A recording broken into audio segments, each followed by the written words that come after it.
श्री कृष्ण का अभिषेक। श्री सुखदेव जी कहते हैं, परीक्षित, जब भगवान श्री कृष्ण ने गिरिराज गोवर्धन को धारण करके मूसलधार वर्षा से ब्रज को बचा लिया, तब उनके पास गोलोक से कामधेनु बधाई देने के लिए और स्वर्ग से देवराज इंद्र अपने अपराध को क्षमा कराने के लिए आए। भगवान का तिरस्कार करने के कारण इंद्र बहुत ही लज्जित थे, इसलिए उन्होंने एकांत स्थान में भगवान के पास जाकर अपने सूर्य के समान तेजस्वी मुकुट से उनके चरणों का स्पर्श किया। अब उन्होंने हाथ जोड़कर उनकी स्तुति की। इंद्र ने कहा, भगवान होगा, आपका स्वरूप परम शांत, ज्ञानमय, रजोगुण तथा तमोगुण से रहित एवं विशुद्ध प्राकृतिक सत्वमय है। यह गुणों के प्रभाव रूप से प्रतीत होने वाला प्रपंच केवल मायामय है, क्योंकि आपका स्वरूप न जानने के कारण ही आप में इसकी प्रतीत होती है। जब आपका संबंध अज्ञान और उसके कारण प्रतीत होने वाले देहादि से है ही नहीं, फिर उन देह आदि की प्राप्ति के कारण तथा उन्हीं से होने वाले लोभ क्रोध आदि दोष तो आप में हो ही कैसे सकते हैं।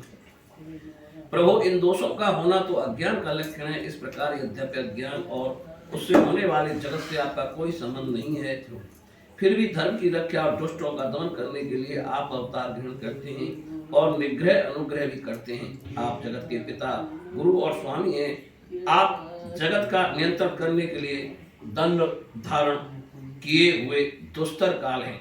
आप अपने भक्तों की लालसा पूर्ण करने के लिए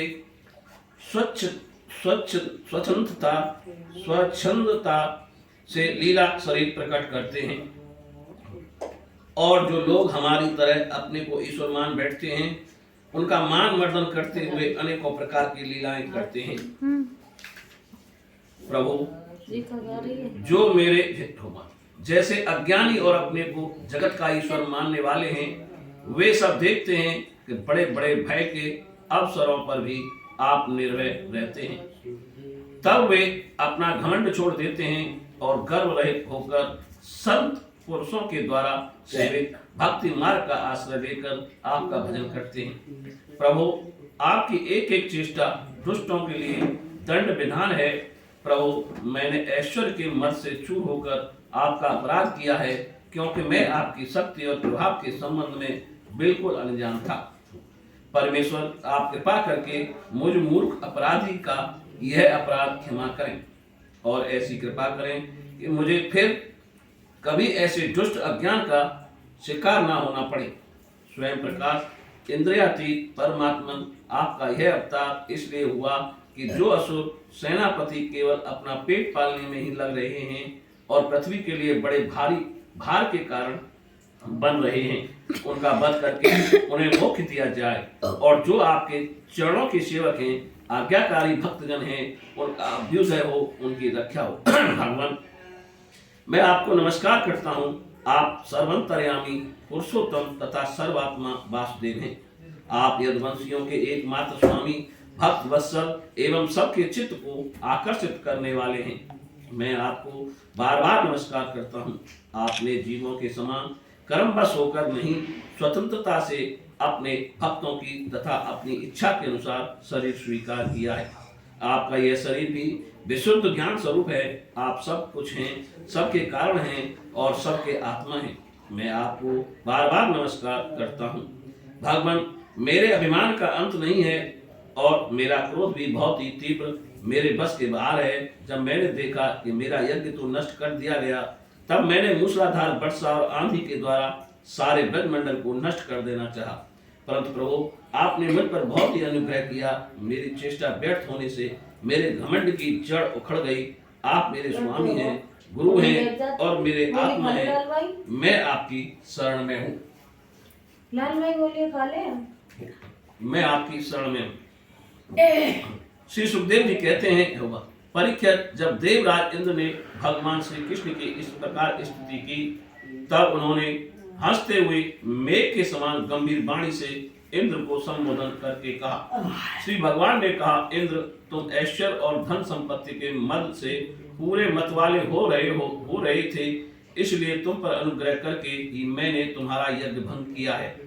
यह इसलिए कि अब तुम मुझे नित्य निरंतर स्मरण कर रख सको जो ऐश्वर्य और धन संपत्ति के मद से अंधा हो जाता है, वह ये नहीं देखता कि मैं काल रूप परमेश्वर हाथ में दंड लेकर उसके सिर पर सवार हूँ। मैं जिस पर अनुग्रह करना चाहता हूँ उसे ऐश्वर्य भ्रष्ट कर देता हूँ। इंद्र तुम्हारा मंगल हो। अब तुम अपनी राजधानी अमरावती में जाओ और मेरी आज्ञा का पालन करो। अब कभी घमंड ना करना, नित्य निरंतर मेरी संग मेरे संयोग का अनुभव करते रहना और अपने अधिकार के अनुसार उचित रीति से मर्यादा का पालन करना। परीक्षित भगवान इस प्रकार आज्ञा दे ही रहे थे कि मनस्विनी कामधेनु ने अपनी संतानों के साथ गोपेश्वर धारी परमेश्वर श्री कृष्ण की वंदना की और उनको संबोधित करके कहा। कामधेनु ने कहा, सच्चिदानंद स्वरूप श्री कृष्ण, आप महायोगी योगेश्वर हैं। आप स्वयं विश्व हैं, विश्व के परम कारण हैं, अच्युत हैं, संपूर्ण विश्व के स्वामी।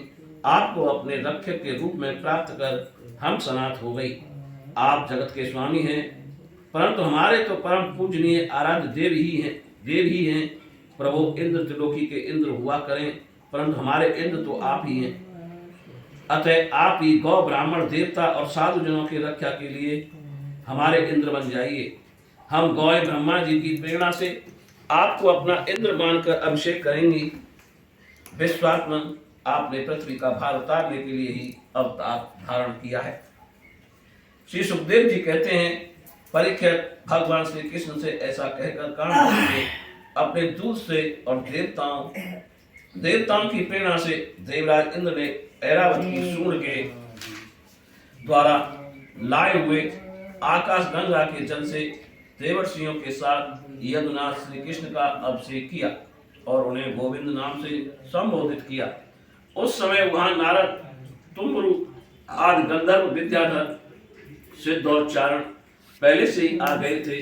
वे समस्त संसार के पाप ताप को मिटा देने वाले भगवान के लोक मल्हा पर यश का गान करने लगे और अप्सराएं आनंद से भरकर नृत्य करने लगी।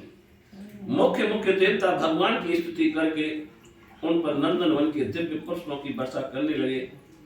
तीनों लोकों में परमानंद की बाढ़ आ गई और गौ के स्तनों से आप इतना दूध गिरा कि पृथ्वी गीली हो गई।